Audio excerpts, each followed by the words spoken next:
Okay, first, thank you all for being here this afternoon.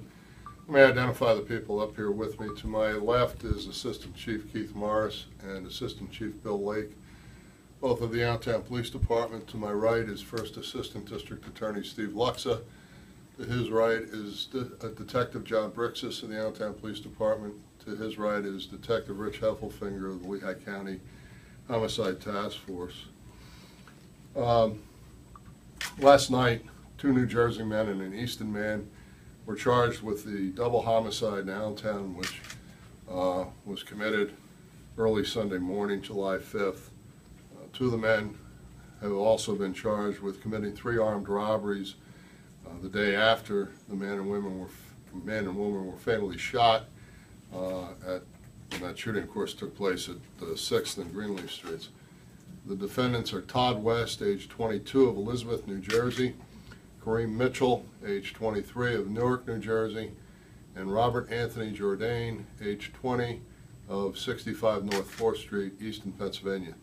They are charged with 2 counts each of homicide and criminal conspiracy to commit criminal homicide. Mr. West and Mr. Jourdain are also charged with 3 counts of robbery and criminal conspiracy to commit robbery. The robberies occurred Monday morning in the city of Allentown, relatively close proximity to 6th and Greenleaf Streets.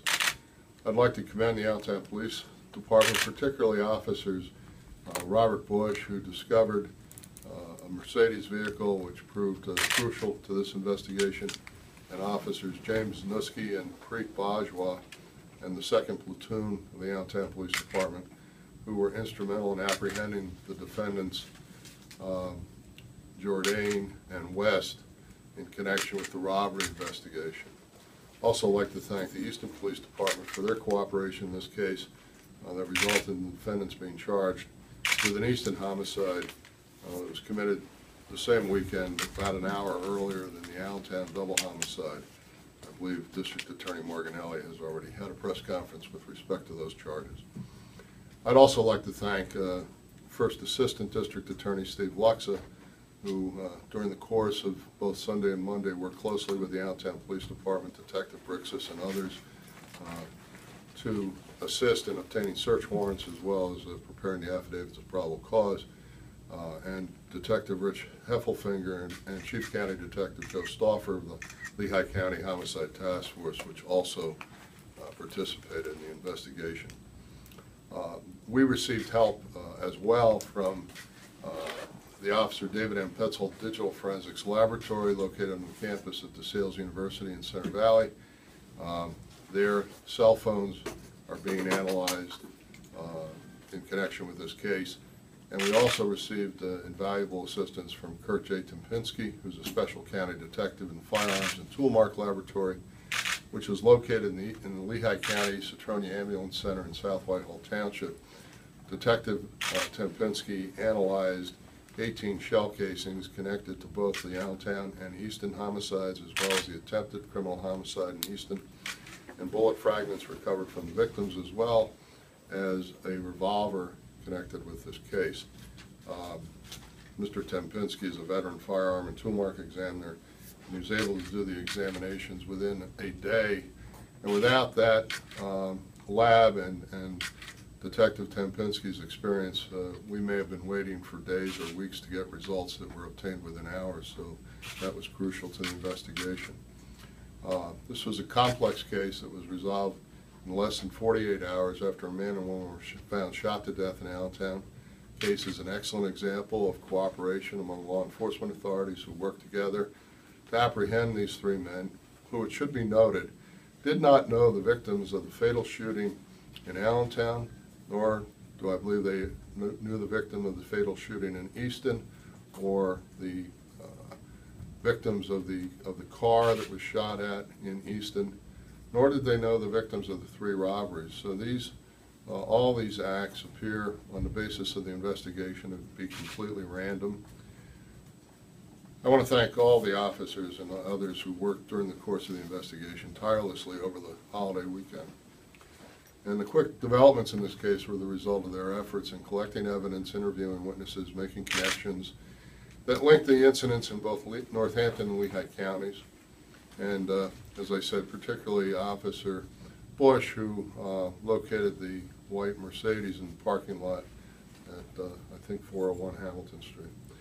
An affidavit of probable cause, which I think most of you have already seen and commented upon, alleges the following. At about 3:59 a.m. on July 5, Allentown Police and emergency medical personnel responded to the intersection of North 6th and Greenleaf Streets after receiving reports of multiple gunshots being heard, as well as a motor vehicle accident. At the scene, police saw a burgundy Honda that had struck an unoccupied parked vehicle in the northwest corner of the intersection. The driver of the vehicle, Francine E. Ramos, age 32, had multiple gunshot wounds. Lehigh County Coroner Scott Grimm has ruled her death a homicide. The second victim, Trevor Devontae Gray, age 21, was found leaning against an unoccupied parked vehicle adjacent to the location of the Honda. Mr. Gray also had numerous gunshot wounds and died while paramedics were treating him at the scene, and Coroner Grimm has ruled his death a homicide as well. Various vehicle parts were strewn about the intersection. Police received information that a white or light-colored vehicle was seen leaving the area.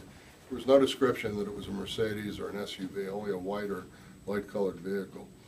The evidence indicates that the vehicle with the victims had been shot at, and that Ms. Ramos then struck what turned out to be the Mercedes while trying to get away from the shooting. The same day, as I mentioned, Officer Bush located the white Mercedes-Benz Sport utility vehicle with front and rear end damage in the parking lot at the Hamilton Towers, 404 Hamilton Street in Allentown.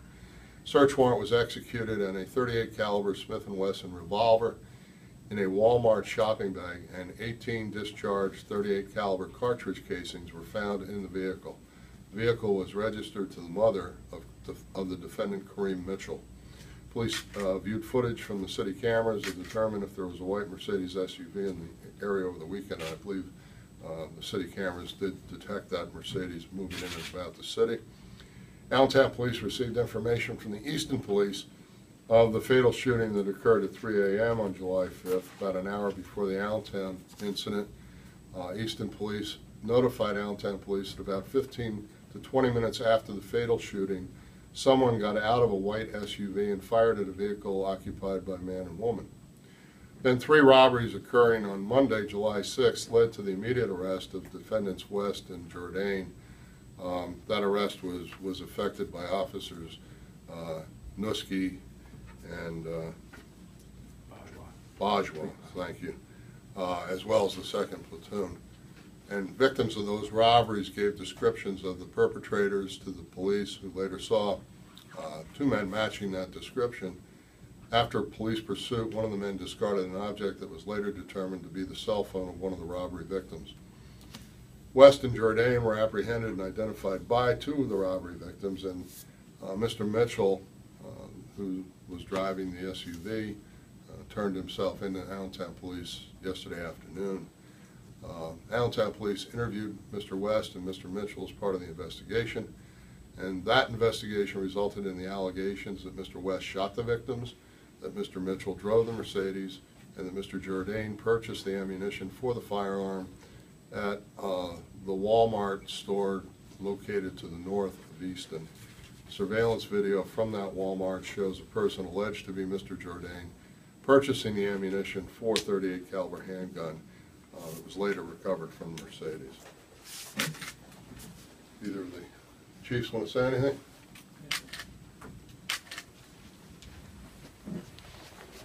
I'd just like to reiterate what Mr. Martin has said, that this is clearly an example of cooperation and teamwork, and I'm very proud to be here today and be part of the Allentown Police Department, and having been involved to just a small extent in this investigation.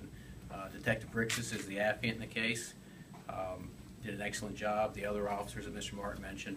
We had great teamwork with the Easton Police Department, and because of their efforts, today the Lehigh Valley is just a little bit safer. So thank you. Thank you, Chief. I should mention that Detective Andrew Hackman of the Allentown Police Department is the affiant in the robbery prosecution.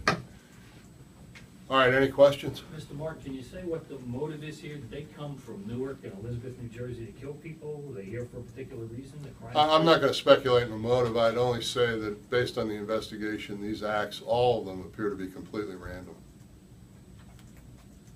Can you say? Was the car dumped? The SUV, was it just dumped there at the apartment complex, or the? It was parked there. Whether they intended to come back for it, I believe they did. But it was discovered by the Allentown police before they had that opportunity. So it wasn't disabled, it was drivable? It was drivable. It had some issue with the steering mechanism, I believe. And Mr. West is also a suspect in a murder in Union County, is that correct, New Jersey? I'm not going to comment on anything related to New Jersey. I'll defer to the New Jersey authorities for that. Can you say if either one of those two men are members of gangs that you're aware of? I'm not going to comment on that either. Did the victims in Allentown, do they know each other? Or what's their connection? Did the victims know each other? You mean Ms. Ms. Ramos and Ms. Ramos. Mr. Gray? Yeah, they were occupying the same vehicle. You said Mr. Mitchell turned himself in yesterday? Yes. Was it because of media reports? No, it was because when the police discovered the Mercedes, it came back registered to Mr. Mitchell's mother. Police had several telephone contacts with Mr. Mitchell during late in the day on Sunday. He had indicated he would come in and speak with them. He did that yesterday afternoon. Where does his mother live? I am not sure where she lives. The vehicle, I think, was the registration came back to Chambersburg, Pennsylvania. And can you describe, how does the double murder happen? Do they drive up next to him, walk up to the car? There were no eyewitnesses to the double murder. I can only tell you what the police found, and I think I've described that adequately. Did Mitchell describe the other two men leaving the vehicle? Because he obviously drove it to the lot. I'm not going to get into what anybody said in specifics. The affidavit of probable cause will speak for itself. Sounds like forensics played a key role here for you, though, tying all this together. Well, certainly, the forensics expedited the investigation. The key role, I think, was played by good police work in terms of first locating the white Mercedes, paying attention to it, because at the time it was first observed by the Allentown police officer. We did not know that it was a white Mercedes that was involved in this. That information was obtained later from the Easton Police Department. Because of the firing on the attempted murder on the couple? Because a witness in relation to that case said that they had observed a white Mercedes SUV. Are they being investigated for any other crimes? Not locally. Were they planning, were they out of bullets? Is that why the gun was kind of left behind it? Pardon me? Were they out of bullets? I mean, was that what they? No, I don't think they were out of bullets. They had purchased a box of ammunition at Walmart.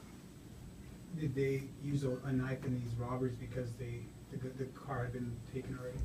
Well, I would, you're asking me questions I can't really answer, Manny. I wasn't there, but I will tell you that, the car was recovered with the revolver in it and the bullets, so neither the revolver nor the bullets were any longer accessible to Mr.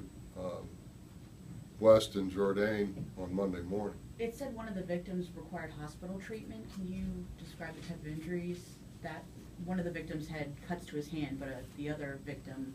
You mean in the robbery? Yes, in the robberies had to seek hospital I believe treatment. one of the victims was involved in a struggle with the assailant, and in attempting to disarm the assailant of the knife, cut his hand. I think he did go That's for correct. treatment, correct? Yes, sir. And the other victim passed out.